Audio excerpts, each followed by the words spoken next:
o encontro de Jesus no poço com uma mulher é um padrão literário que se chama encontro no poço. Jacó casou assim, Isaac casou assim, Moisés casou assim, e tinha vários outros. Então é um padrão. O roteiro é o mesmo. João pegou esse modelinho na internet e usou esse modelo para escrever o evangelho dele. Por que ele usou esse modelo? Porque ele queria transmitir uma mensagem. E onde está essa mensagem? Para nós matarmos a charada dessa mensagem, nós vamos ter que ler um livro do Velho Testamento, que é o profeta Oséias. Profeta Oséias, sobretudo o capítulo 2 e 4 do profeta Oséias. Nesse livro, o profeta compara Jerusalém, que é a capital de Judá, e Samaria, a cidade que é a capital da região Samaria, a duas mulheres.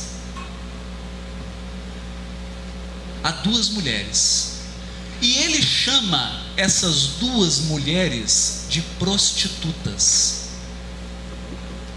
Por quê? Chamar uma cidade de prostituta? Por quê? Porque essas cidades deixaram de adorar a Deus e estavam adorando a outros deuses, a outros senhores. E só existe um Senhor. Só que eu vou contar uma coisa. Sabe como é que é a palavra Senhor e marido em hebraico? É a mesma, Baal. A palavra é a mesma. Senhor e marido é a mesma palavra.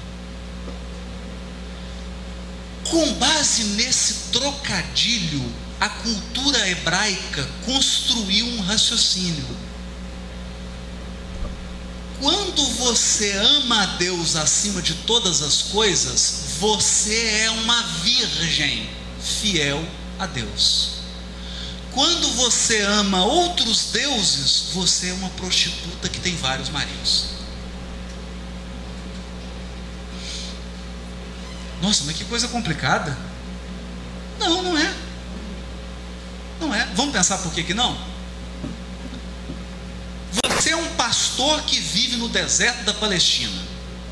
Você olha para o lado do deserto, olha para frente a tenda e a sua família, as ovelhas, um ou duas. Qual que é o relacionamento mais íntimo que você tem? Com seu marido ou com sua mulher. Não é o relacionamento mais íntimo que você tem? É o mais íntimo. Então, para eles, o relacionamento com Deus é sinônimo de intimidade.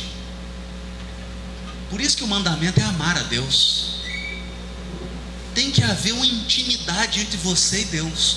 Ou seja, a união da criatura com o Criador é simbolizado por um casamento.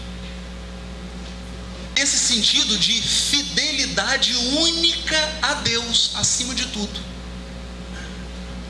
Se você não tem fidelidade única a Deus, você é uma prostituta. Por quê? Porque você ama vários deuses. Esse é que é o simbolismo. Então, a entrada de Jesus na Samaria, aquela mulher samaritana, ela representa a Samaria.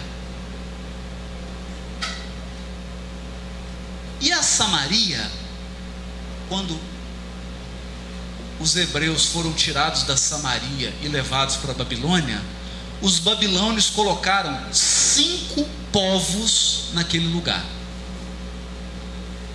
5 povos. Cada povo cultuava um deus diferente. E depois que eles voltaram para Samaria, eles passaram a ter um culto a Deus que era diferente do culto de Jerusalém. Por isso que Jesus fala para ela: você já teve 5 maridos, fazendo referência aos 5 deuses do passado, E o marido que você tem agora não é teu, como se Jesus dissesse. E a forma como vocês estão adorando a Deus agora não é a correta. E quem é o sétimo marido? Jesus. É o Cristo. É o casamento da Samaria com o Evangelho. Percebe? Quando Jesus entra na Galileia, por que a primeira festa é a boda de Caná? Porque a nossa evangelização, a evangelização da nossa alma, é um casamento. É um casamento. Esse é o simbolismo. É um simbolismo singelo, mas profundo, bonito. Por isso que ele encontra com ela no poço. Ele fala para ela: você já teve 5 maridos, o marido que você tem não é seu, o que você tem agora. Aí o que ela fala com ele? Mas quando o Messias chegar, ele vai explicar tudo. Aí ele fala: eu sou o Messias. Ou seja, eu sou o sétimo marido. Olha o 7 aí. Aí você não entende, quando você lê essa passagem, você não entende. Eles começam a falar de marido, daqui a pouco já está falando de Deus, de adorar a Deus, não é? Deu para entender agora? Que ela pergunta para Jesus assim: ora, lá em Judá, eles falam que Deus tem que ser adorado no Monte Sião. Aqui eles falam que Deus tem que ser adorado no Monte Gerazim. Aí Jesus fala para ela assim: haverá um tempo em que Deus não será adorado nem nesse monte de Sião e nem no Monte Gerazim, mas em espírito e em verdade. Por quê? Porque a fé move montanhas. Quem tem fé, onde você está é uma montanha. Percebe? Emmanuel tem uma lição que ele diz assim: primeiro nós vamos para a casa espírita, para que o Evangelho entre na casa espírita. Mas vai chegar um dia em que a casa espírita vai ser o nosso lar, a nossa casa. E aí o Evangelho vai entrar na nossa casa, até chegar um dia que o templo vai ser o seu coração. Aí, o dia que o Evangelho entrar no seu coração, onde você estiver é um grupo espírita.